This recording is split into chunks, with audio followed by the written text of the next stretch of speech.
তো দুপুরে লাঞ্চ শেষ করে শুয়ে পড়েছিলাম, তো সেদিন আর কোনো ভিডিও করা হয়নি। পরের দিন সকাল সকাল ঘুম থেকে উঠে ফ্রেশ হয়ে চলে গেছিলাম পুলে স্নান করতে। তো তোমাদের আগের দিন বলেইছিলাম মর্নিংয়ে পুলটা দেখাবো, দেখো খুব সুন্দর না?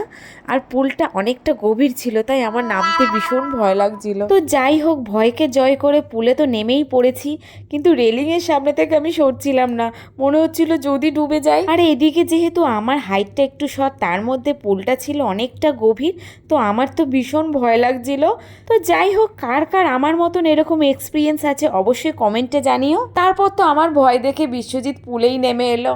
তো যাই হোক, পুলে আসাতে আমার একটু ভয়টা কেটেছিল। তো ও তখন বললো আমার হাতটা ধরে একবার ডুব দাও, দেখবে ভালো লাগবে। তো হাত ধরে ডুব দেওয়াতে তো আমার নাকে মুখে পুরো জল ঢুকে যা অবস্থা হয়েছিল, সেই জন্য আমি পুল থেকে উঠেই পড়েছি। তারপরে এখানে রূপকে নিয়ে বিশ্বজিৎ নেমেছিল পুলে, যেহেতু ও ছোট বাচ্চা ডুবে যাবে কিনা, তো ওই জন্য ওকে নিয়ে ও নেমেছিল। তো এখানে রূপ তো ভীষণ মজা করে স্নান করছিল। তো এখানে স্নান টান সেরে রুমে চলে এসেছি। তো এখানে এখন আমি রেডি হয়ে নিচ্ছিলাম। তাহলে চলো একবারে ফুল রেডি হয়ে তোমাদের সাথে দেখা হচ্ছে।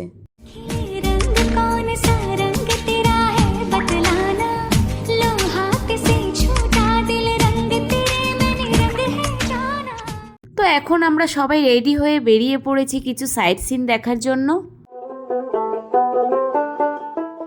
তো এরপর আমরা এসে পৌঁছালাম একটা মন্দিরে।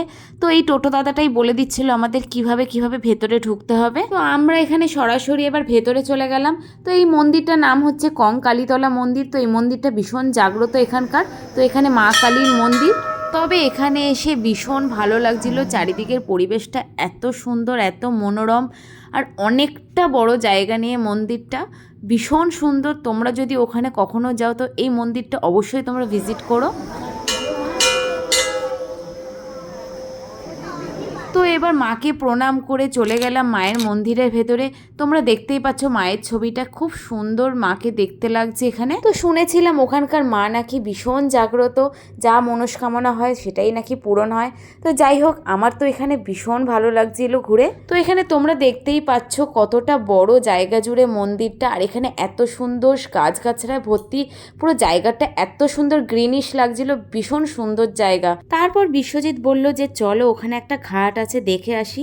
তো যাওয়ার সময় চোখে পড়লো যে ওখানে একজন রান্নাবান্না করছিল। তো কাছে গিয়ে জিজ্ঞাসা করতেই বলে যে ওখানে কেউ মানত করেছিল যে কিছু লোককে খাওয়াবে, তো ওখানে যে কেউ এই প্রসাদ বসে খেতে পারে। তো ওখানে মিনিমাম 250 জনের রান্না হচ্ছিল। তো এখানে মেনুতে ছিল পটল আলু সোয়াবিনের তরকারি, ডাল আর ভাত। তো আমাদেরও ভীষণ খেতে ইচ্ছে ছিল, যেহেতু ওখানে সময় আমাদের কম ছিল তাই আমরা আর খাইনি।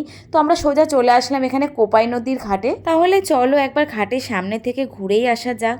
তো যা রোদের তাপ, আমি তো এখানে পাই রাখতে পারছিলাম না।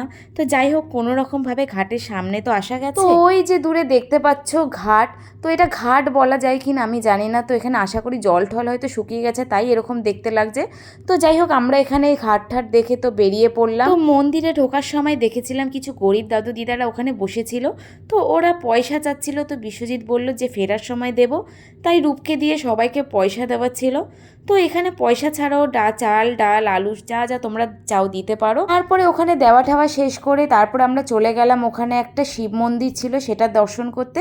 তো দেখতেই পাচ্ছ মন্দিরটা কতটা বড়, কতটা সুন্দর দেখতে। তাহলে চলো এবার মন্দিরের ভেতরেই ঢোকা যাক।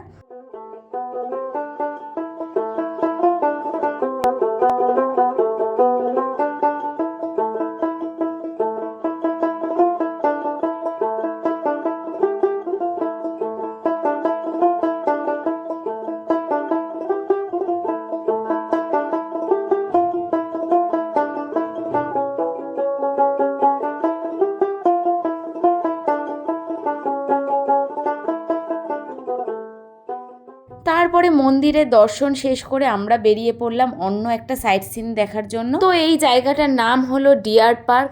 জানি না এখানে আদৌ ডিয়ার দেখতে পাবো কি না, তো যাই হোক ভেতরে গেলেই দেখতে পাবো। তো এখানে একমাত্র আসা হয়েছে রূপের বায়নার জন্য, তো আমরা এখানে আসতে চাইছিলাম না। বলে চলো এবার টিকিট কাউন্টারে যাওয়া যাক।